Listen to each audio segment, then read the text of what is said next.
লাবণী তার মামা মামির সাথে বসবাস করত। ছোটবেলায় লাবণী তার মা বাবাকে হারায়, আর এরপর থেকে লাবণী তার মামা মামির কাছে বড় হতে থাকে। লাবণীর বয়সী লাবণীর মামির একটি মেয়ে ছিল, তার নাম ছিল রীতা। দেখতে খুবই সুন্দর ছিল, আর লাবণী ছিল কুৎসিত এবং কালো বর্ণের। লাবণীর মামি লাবণীকে দিয়ে বাড়ির সব কাজকর্ম করাতই, আর তার পাশাপাশি তার চেহারা নিয়ে সবসময় কথা শোনাতো।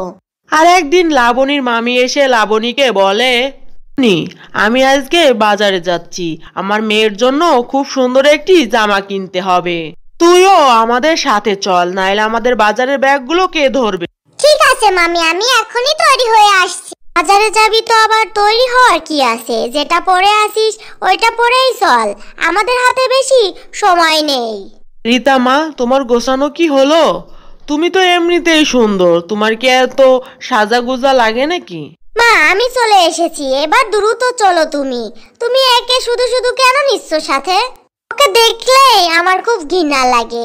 কালো কুৎসিত মেয়ে, ওকে বাড়িতে রেখে যা। রীতা আপু, তুমি আমাকে এমন ভাবে বলছো কেন? আমি তো যেতেই চাইনি, মামিই তো বললো। হয়েছে হয়েছে, আমি তোকে অত গল্প করতে বলিনি রীতা মা। আমাদের বাজার করার জন্য তো একটা লোকের প্রয়োজন, তাই ভাবলাম ওকে আমাদের সাথে করেই নিয়ে যায়, আর লোকে দেখলে সবাই ভাববে ও আমাদের কাজের মেয়ে। ঠিক আছে, তাহলে তাড়াতাড়ি চলো, আমি সাজুগুজু করে বেশি সময় দাঁড়াতে পারি না। এরপর তারা বাজারে চলে যায়। রীতা আর রীতার মায়ের ব্যবহারে লাবণী অনেক কষ্ট পায় এবং মনে মনে ভাবে, কালো বলে আমার মামি আর আমার মামাতো বোন সব সময় আমাকে কথা শোনায়। কালো, এটা আমার কি দোষ? বিধাতাই তো আমাকে এমন ভাবে বানিয়েছে। মা বাবা, তোমরা আমাকে ছেড়ে কেন চলে গেলে? তোমরা যদি বেঁচে থাকতে তাহলে আমার এত কষ্ট হতো না। লাবণী এসব ভাবতে ভাবতে বাজারে চলে যায়, আর বাজারে এসে তার মামি আর মামাতো বোন অনেক বাজার করে নেয়। সব কিছু লাবণীর হাতে ধরিয়ে দিল। লাবণী এগুলো নিয়ে কিছুতেই হাঁটতে পারছিল না। মামি, একটু আস্তে হাঁটো না, আমি আর হাঁটতে পারছি না, আমার হাঁটতে খুব কষ্ট হচ্ছে। তোর কষ্ট হচ্ছে তাই না? খাবার সময় তো কম খাস না, আর কাজের সময় বাহানা দেখাস। মা, তুমি ঠিকই বলেছো। তুমি কেন ওকে নিয়ে আসলে? আমি আসার সময় বললাম ওকে নিও না, তারপরে তুমি ওকে নিয়ে এসেছো। ওকে দেখলে আমার কেমন যেন লাগে। আজকে অনেক হয়েছে, কালকে আবারও আমরা আসবো। তাহলে চল তবে। তারপর তারা বাড়িতে চলে যায়। 2 দিন এভাবে কাটতে থাকে। 2 দিন পর রীতা তার মাকে এসে বলে, মা, তুমি কি শুনেছো আমাদের গ্রামে কম্পিটিশন হবে? সেইখানে সুন্দরী সুন্দরী মেয়েদের অংশগ্রহণ করতে হবে, আর ওখান থেকে একটা মেয়েকে বাছাই করে 5 লক্ষ টাকা পুরস্কার দেওয়া হবে। আরে বাহ, এটা তো খুবই খুশির সংবাদ। এই 5 লাখ টাকা আমার ঘরেই তবে আসবে। এই গ্রামে আমার মেয়ের থেকে আর কজন সুন্দরী আছে? হ্যাঁ, ওই কম্পিটিশনের জন্য আমার সুন্দর একটি দামি লেহেঙ্গা লাগবে, যেটা গর্জিয়াস হতে হবে।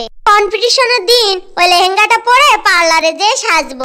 এ আর তেমন কি কথা, আমি তোর বাবার কাছ থেকে টাকা নিয়ে রাখবো, কালকে আমরা আবারও বাজারে যাব, আর বাজারে গিয়ে সব থেকে দামি লেহেঙ্গাটি কিনে নিয়ে আসবো। এটা শুনে লাবণীও অনেক খুশি হয়। এই কম্পিটিশনে লাবণীও যোগদান করতে চায়। লাবণী তার মামির কাছে আসে এবং বলে, আমি ওই কম্পিটিশনে আমিও অংশগ্রহণ করতে চাই।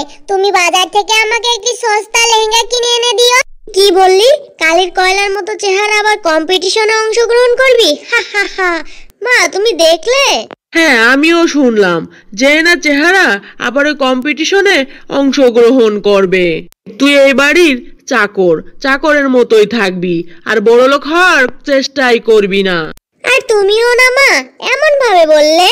আর ও চাইলেও তো এই কম্পিটিশনে অংশগ্রহণ করতে পারবে না। যদিও কম্পিটিশনে অংশগ্রহণ করে ও দামি জামা পরলে ওকে সুন্দর দেখাবে না। আর ওই 5 লক্ষ টাকা তো আমাদের ঘরেই ঢুকবে, আর আমরা আরো বড়লোক হয়ে যাব। হ্যাঁ, তুই ঠিকই বলেছিস, ওই টাকা পাওয়ার যোগ্য শুধু একমাত্র আমার মেয়েরই আছে।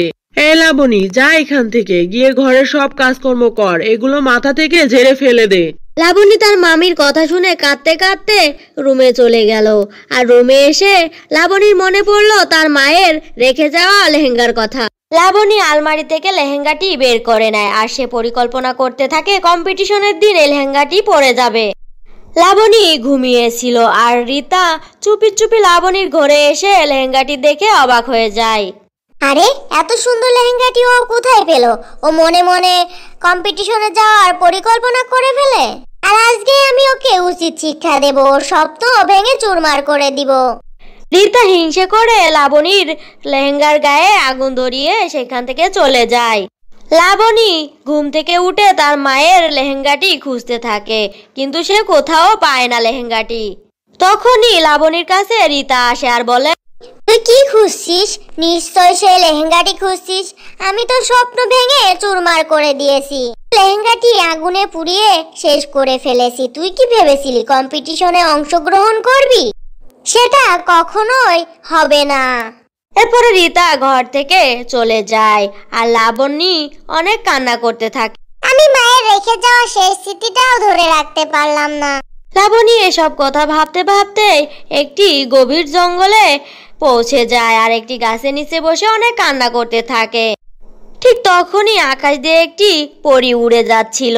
লাবণীর কান্না শুনে পরীর কাছে আসে এবং লাবণীকে বলে, মেয়ে, তোমার কি হয়েছে? তুমি এখানে বসে কান্না করছো কেন? আরে তুমি পড়ি, আমি কোনো স্বপ্ন দেখছি না তো। আরে না না, তুমি কোনো স্বপ্ন দেখছো না, আমি একটি পড়ি। তোমার কি হয়েছে আমাকে বলতে পারো, আমি তোমাকে সাহায্য করতে চাই। লাবণীর দুঃখে কষ্টে সব কথা পরীটি শুনে তার জাদু দিয়ে সেখানে পরী লাল রঙের জাদুর গাজরের লেহেঙ্গা প্রকট করে দেয়। এই নাও, আমি তোমাকে একটি লেহেঙ্গা উপহার দিলাম। এই লেহেঙ্গা তোমার জীবনের সব দুঃখ কষ্ট দূর করে দিবে। এরপরে পরী সেখান থেকে চলে যায় আর লাবণীও সে লেহেঙ্গাটি নিয়ে সেখান থেকে চলে আসে। লাবণী বাড়িতে এসে সে লেহেঙ্গাটি পরে নেয় আর সাথে সাথে লাবণী অনেক সুন্দরী হয়ে যায় আর রীতা অনেক অবাক হয়ে যায়। আরে এটা কি করে সম্ভব? মনে হচ্ছে ওই লেহেঙ্গাটি কোনো জাদুর লেহেঙ্গা। আর ওই লেহেঙ্গাটি পরলে আমি অনেক সুন্দরী হয়ে যাব। যেই ভাবা সেই কাজ। লাবণী যখন ঘুমিয়েছিল রীতা চুপি চুপি লাবণীর ঘরে এসে সে লেহেঙ্গাটি চুরি করে নেয়।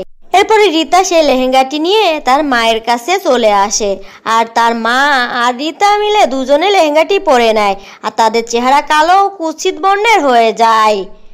হায় হায়, এটা কি সর্বনাশ হলো! আমি আর আমার মেয়ে কালো হয়ে গেলাম কি করে?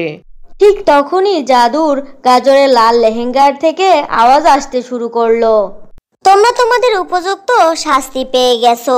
তোমরা অনেক খারাপ। তোমাদের মন যেমন নোংরা, তোমরা দেখতেও তেমনটাই হয়ে গেছো। এটাই তোমাদের পাপের শাস্তি। একথা শোনার সাথে সাথে রীতা সে লেহেঙ্গাটি আবার সেই স্থানে রেখে আসে।